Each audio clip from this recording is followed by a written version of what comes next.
Good morning, Abraham. I have to tell you that I agree totally with what you have just said, that well-being abounds. And when the whole thing in New York City happened, my mother called me and said, "Do you have the television on?" And I said, "No." And I wouldn't turn it on. And my husband called and said, "Do you have the television on?" And I said, "No." And he said, "Well, you better call your son, because he's in Boston and he travels that route." So then I got nervous and worried, and I called Dan. He was fine. He was at home, and I said, well, maybe I'd better check this out. So I checked it out, and then I turned it off and said, I'm not going to talk to you about this right now. I'm going to go for a walk. And I tried to wrap my head around all of it, and reaching for the thought that felt better was really a godsend to me, because it immediately helped me to begin to analyze and say, what's the point? Why would these people choose this thing? And then where are we going with it? So in my view, I think that it's a wonderful opportunity to pivot a lot of things that a lot of people had been asking for. So listening to your tapes for the last 5 years put me in a place of that. And so I just have a totally, and I'm being politically incorrect and trying to be very quiet about it, because it's really difficult for me to talk to people Do you think, feeling this way. as you're knowing what you're knowing, Yeah. do you think that it would be advantageous for groups of connected people to gather together and launch rockets of desire? In other words, talk about what is wanted and the way they want this to go. Oh, absolutely. And I have. But the reason that we ask this is because we're wanting to offer just a little bit of guidance around that. Mm-hmm. Because the thing that we most want you to hear is that everybody's been asking Yeah. anyway, Yes. with I or agree. without this. And Source Energy has been answering anyway. So does it feel that it is necessary to have these kind of experiences in order to sharpen desire, or is it just all right that we have these kinds of experiences to sharpen desire? In other words, what we're wanting to do here is to diffuse just a little bit the sense that we need these kinds of exaggerated, contrasting things, because while they will happen and while they are always beneficial, we don't have to go looking for them, because it is enough that whatever you are living is causing you to ask, and whatever you are asking for, it is always given.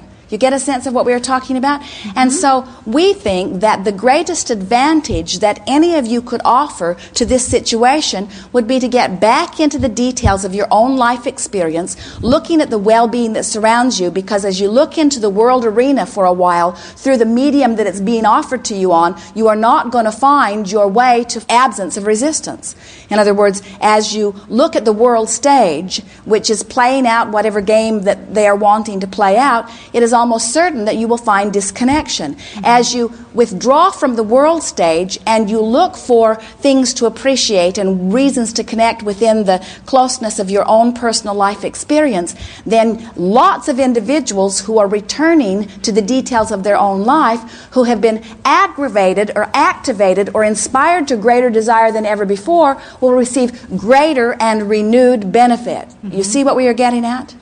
It is sort of like the volcano that erupts or the forest fire that comes, and it seems devastating at first until you see all kinds of new growth coming from it. There is always benefit from all of that. But the reason that we are offering some qualifications here is because we are not wanting to get on the bandwagon of we need these kinds of things in order to inspire clarity, because clarity is coming out of the details of what you are living.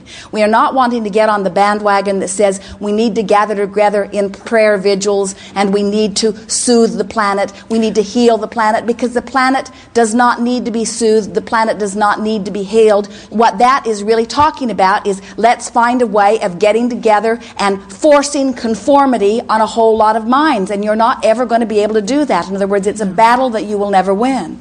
It is a much healthier stance to say there are all kinds of people that want all kinds of different things, and source energy has the means to give them all exactly what they are wanting, and some of them will push against others, and in doing so they will disconnect from source energy, and their own life experience will not be one of thriving, and there will be those that will thrive enormously as a result of the energy that is flowing. We've been saying for some time that you all came forth in this time of exaggerated contrast because you knew it would be a time when more energy would flow.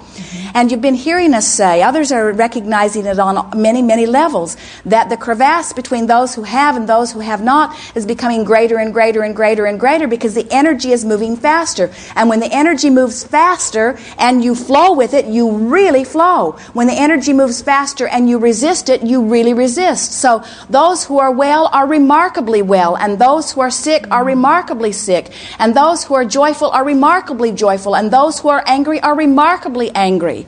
In other words, the contrast, it's like a giant magnifying glass is being laid on everything, and everything is being amplified. And all you have to do is you decide from where you stand, what are you going to look for? Do you want to yes your way? Are you going to use this as your excuse to connect or not connect? Are you going to go with the flow of this extraordinary energy? Or are you going to use the event that caused the energy as your excuse not to allow it to flow through you? In other words, these are very simple options, and your guidance system is letting you know every moment of every day what choices you are making. Right. Yes. I agree. Yes. Someone says, how do we soothe the children? And we say, stop trying to soothe the children. Stop making it a major issue. Stop talking about it. Withdraw from the subject of it. Get back to your own life experience. Then your children will be all right, you see. Yes. Just on another, as an observer, because I've been able to work with the materials, and I really do believe that death is no more than the cat going in and out of the door. Outside, inside, outside, inside. I really do believe that. And to observe, I was really impressed at how much, what a big thing could be created by so many people paying attention to so many different elements. It was an impressive display of the power of the law of attraction. Yes, and well stated. That's what I used it for. Excellent. Now, on a more personal note. Now, why are you shrinking there? Well, because this is...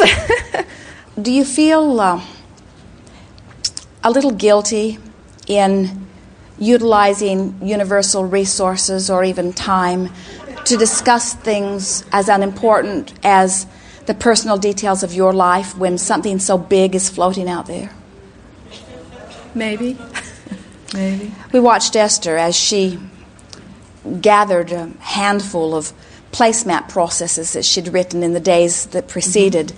And as she looked at what she'd delegated to the universe, she felt extremely guilty and selfish to even be contemplating those things when it seemed that there were bigger things to ask for now that were more of a global scope. And we said to her, don't start believing in shortage now all of a sudden. Don't start believing or retracing your steps into old beliefs that say, there's only so much well-being to go around, and they need it in New York now, so I better not ask for any. Oh. There are bigger needs, and so I'll hold off on anything. I won't smile for a while, so they'll be able to smile more. I won't ask for those petty, insignificant things in the face of real need. And we say, there is no shortage. The universe can answer them and you, them and you, them and you, them and you. That has never been the question. The question is, them or you, are you letting it in? You see. So and when you feel guilty or like you shouldn't ask, you're not letting it in. And incidentally, as you know already, you're not letting your well-being in doesn't provide a stockpile for someone else. True. I agree. The entire concepts of virtue, goodness, and all the other things that martyrdom, all these things that we seem to, as humans, hold so highly, are they not, they actually, through Abraham's eyes, don't really exist. I mean, the idea of virtue is that one thing is very good, the other thing is very bad. And as I've understood Abraham, everything is basically subjective depending on your position. It's a matter of perception. So there can be no virtue except the virtue that you yourself see for yourself. In other words, it's very good because I feel very good. This makes it a virtue as opposed to the world sees it as good, so therefore I shall suffer. Is that correct? It is. Okay. The words are tricky because different words mean different things to different people at different times. Right. Even the word pride is one of those words, or patriotism. In other words, let's talk about the word patriotism. I was going to. Yes. When someone says, I am patriotic, for some, your heart swells in a feeling of appreciation for where you are. And for some, the feeling of patriotism makes them want to push very hard against something that they feel threatens it, you see. And so the same word can be felt very differently under those situations. And so we're not so encouraging of finding words to gather around as we are reaching for the feeling of the fullness of who you are. In other words, as a human, since we're stuck with words, I'm trying to remove myself from them, and that's why the question, I mean, the idea of understanding, trying to get through when virtue is such a big thing and people are... When you say stuck with words, we think words are wonderful because they bring you to places of communication. Yes. In other words, the fact that words are being offered here gives a lot of focusers an opportunity to rendezvous in a short period of time and move forward very fast. So let's take the word patriotism for just a moment. When we say the word doesn't really make you stuck, just feel the difference between patriotism as you are enjoying your great space and loving your heritage and appreciating where you be and loving your life and focusing upon the positive aspects of what surrounds you and feeling joy in your now, as opposed to patriotism in that hateful picking up the sword and defending. In other words, you can tell they are very different feelings utilizing the same word. And so all we are suggesting is when you are paying attention to the way you feel, then you are allowing the fullness of who you are. And only when you are allowing the fullness of who you are you really enjoying this life experience in the way you've intended. You cannot be separate from who you are and even come close to fulfilling your reason for being or enjoying it in the way you intended. That's why being connected to who you are feels so wonderful. It's why you gravitate toward it. It's why so many of your well-meaning intentions, many of them that go astray, exist to begin with. In other words, we don't know of anything that anybody wants or has ever wanted, anything. A material object, a state of being, a state of world events, nothing. No desire that we've ever seen focused within anyone was for any other reason that they believed, the individual believed that in the having of it, they would feel better. Right. In other words, it is the most innate, natural, some call it selfish, we call it gloriously selfish, impulse that comes forth from within. And what that means is that all of you are still rooted or connected to that knowledge that it is good to feel good. We have enjoyed this interaction immensely.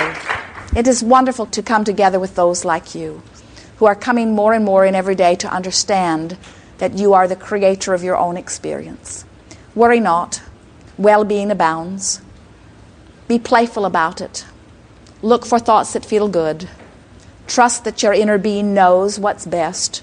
Reach for thoughts that your inner being joins you fully in. Or better stated, reach for thoughts that cause you to allow the fullness of who you are to flow. And it is our promise to you that you will continue to thrive, for it is the nature of who you are. There is great love here for you. We are complete.